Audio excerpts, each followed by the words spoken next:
आज आम जीवामृत केमती प्रस्तुत करवा से विषय आलोचना करवा। जीवामृत प्रस्तुति गोटे आम ड्रम दरकार 100 लिटर ड्रम रे आम 10 केजी गोबर दरकार। आम सद्य गोबर देशी गाई रहा अति उत्तम।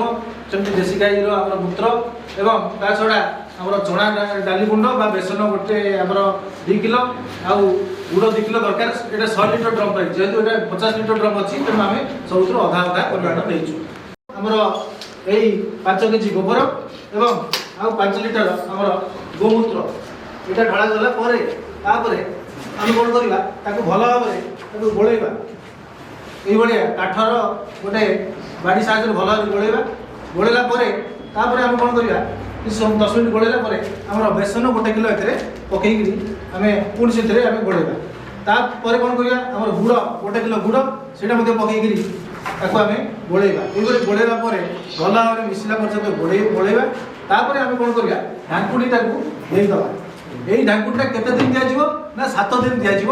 7 दिन दिज्व किंतु प्रतिदिन 3 थर कौन करिया पड़िबो सकाळे खराबेले मझिरे ताकू खोली ताकू 5 मिनिट लेखे पुणी स्टाइलिंग बा गोलैया को पड़िबो।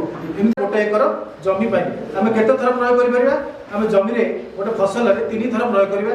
आम मझी लगया पूर्व थरे मझी लगे आमर मझी लगे 25 दिन थरे 20 दिन 25 दिन थरे तापर 45 दिन आउ थे प्रयोग कर। एगुड़ प्रयोग कले कौन होता आम प्राकृतिक चाषर ये गोटे अंग आम जीवामृत।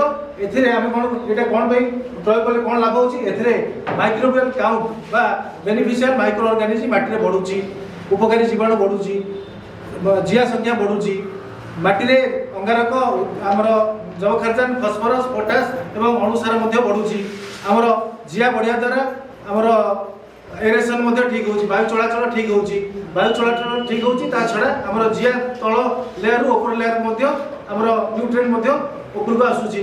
ए भलिया हमर एही तरल जैविक प्रस्तुति आम जीवामृत करी आम प्राकृतिक उपाय रे सार हिसाब रे व्यवहार करि।